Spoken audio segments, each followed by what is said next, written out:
What if a single city, steeped in millennia of history, could undergo a transformation so rapid and complete that its very soul appears unrecognizable? This is the story of Kabul, the ancient capital, and the dramatic cultural shift that has swept over the city following a change in governance. It's a journey into a place where tradition, modernity, and conflict converge, leaving a landscape of profound contradictions. Kabul, known in the regional languages of Pashto and Dari, stands today not just as the capital of Afghanistan, but as its largest and most densely populated urban center. Comprising 22 distinct administrative districts, this sprawling metropolis is nestled within a breathtaking landscape of verdant valleys and formidable mountains.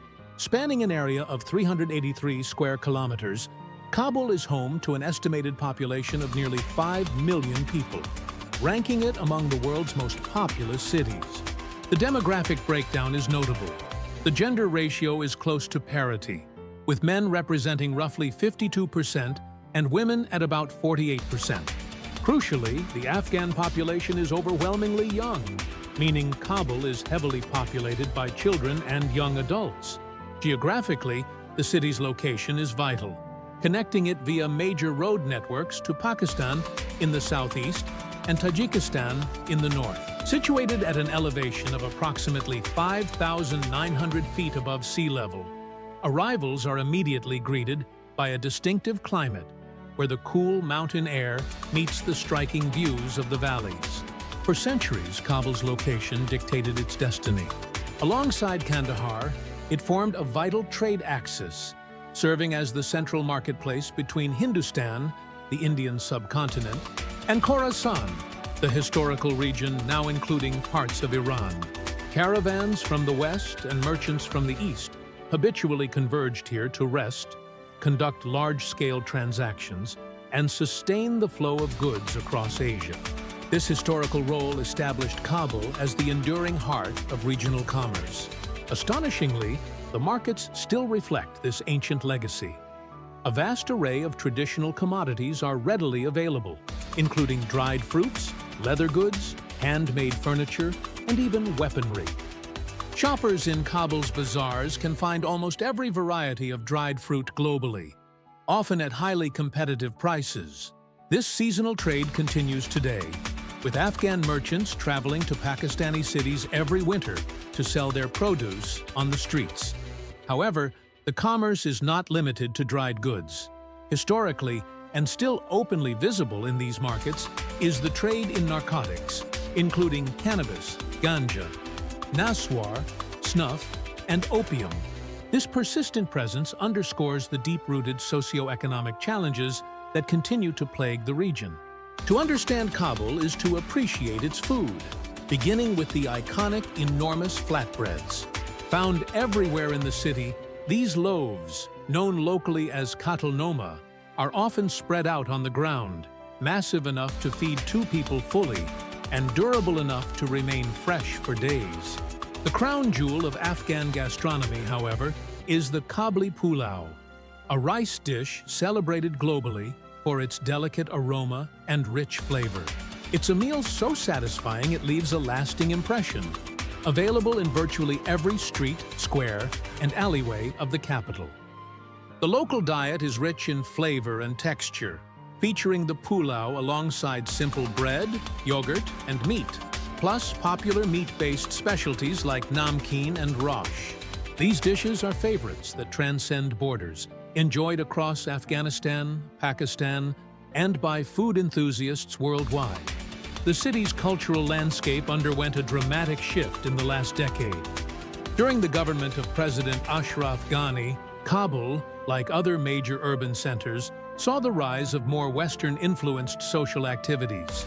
Hotels and private venues frequently hosted large social gatherings, music events, and dancing, where men and women often socialized in a decidedly non-traditional manner. Following the return of the Taliban administration, this social environment has been entirely dismantled. Public dancing, nightclubs, and Western-style social mixing are strictly forbidden. The contemporary atmosphere is marked by a return to strict traditionalism and religious conservatism. Open gatherings and public displays of Western culture have been replaced by an adherence to Islamic law and an emphasis on simplicity and female modesty, parda.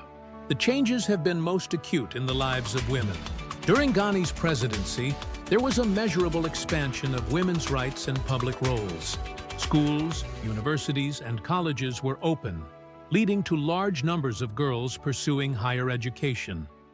Many women held professional positions as doctors, journalists, engineers, and government workers. They experienced a degree of social freedom in public spaces, including shopping and social events. However, the establishment of the current government has severely reversed these gains.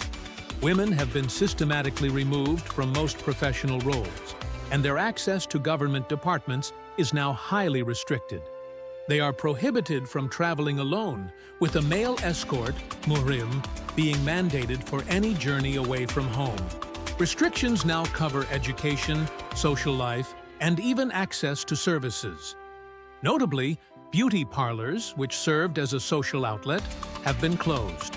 This mandates a cultural return to simplicity, which is also reflected in the official dress code, as government officials attending international events exclusively wear traditional national attire. The harshness of Kabul's winter is often romanticized. The local population combats the cold with hot kahwa and thick, warming meat broth. Walking through the snow-dusted streets under the city lights can create a deceptively European atmosphere. Architecturally, the city is a testament to human resilience, with residences often carved directly into the mountainsides, creating dramatic and beautiful urban scenery along the slopes and peaks. Beyond its natural beauty, this region is a repository of history and spirituality. The area holds the resting places of powerful figures, including the tomb of the Mughal founder, Emperor Babar, and the graves of later rulers like Timur Shah, Muhammad Nader Shah, and Amir Abdur Rahman. The most revered site is the magnificent shrine of Sakhi Shah Mardan. This large, beautiful complex, adorned with blue and green stones and featuring stunning calligraphy of hadiths and prayers, holds deep historical significance. It is traditionally believed to be the temporary resting place of the Prophet Muhammad's blessed cloak, Chadar-e-Mubarak, while it was being moved from Kandahar. Today, the site functions as both a mosque and a pilgrimage center, drawing devout visitors from across Afghanistan and serving as a major tourist hub. Kabul's environment presents inherent challenges, particularly during heavy rains. The resulting mountain runoff frequently turns into torrents that rush into the city streets, often causing considerable damage. Yet, running through the heart of the city is the serene Kabul River, a crucial waterway that not only adds to the city's beauty, but also provides essential irrigation to the surrounding region. The social and cultural life of the people is most vividly displayed during Afghan wedding ceremonies. These events are spectacular, often lasting multiple days and defined by unparalleled hospitality. The feasts are legendary, centered on Kabuli Pulao, assorted meat dishes, broth, and the large breads. The participants are dressed in their finest, women in colorful traditional clothing and heavy jewelry, young women with intricate henna designs, and men in white shalwar kameez and turbans. The celebration is driven by the music of traditional instruments like the rabab and dambura, with dancing and revelry immersing the entire community in a powerful sense of unity and celebration. Despite the deep tradition, modern Kabul is also visible through its architecture, featuring high-rise buildings, wide avenues, and illuminated markets that could easily be mistaken for a European city. It hosts five-star hotels for international visitors and large shopping malls that blend global brands with local crafts. Kabul is clearly navigating a complex path, honoring its historical roots while slowly adopting the structures of the modern world. The city's transportation relies primarily on an efficient network of taxis and buses, with taxis being the most utilized. The linguistic landscape is dominated by Pashto and Dari, with a lower rate of English proficiency reflecting historical limitations in the public education sector. Finally, the history of this land is fundamentally defined by the unwavering bravery and resilience of the Afghan people. They have faced and repelled every major invading force, from the armies of Genghis Khan and the might of the British Empire to the modern power of America. They achieved this resistance without matching the advanced weaponry and air support of their adversaries, a testament to their fierce determination. The current administration of the Taliban maintains control over the country, a fact the narrative presents as confirmation of the indestructible and eternal strength of their belief system. Afghanistan is undergoing a period of rapid development, with major infrastructure projects being launched, are poised to reshape its future economy. After centuries of conflict and historical burden, this nation is emphatically stepping toward a new era. We recommend a visit during the winter months to fully appreciate the stunning beauty of the snow-capped mountains, the crisp air, and the illuminated valleys of Kabul. Bring a camera to capture the magic of this enduring land. Remember that Afghan music, specifically the sounds of the rabab, the national instrument, and the dambura, is integral to the culture. These instruments continue to define festive gatherings, embodying the fusion of ancient traditions with modern creative expression.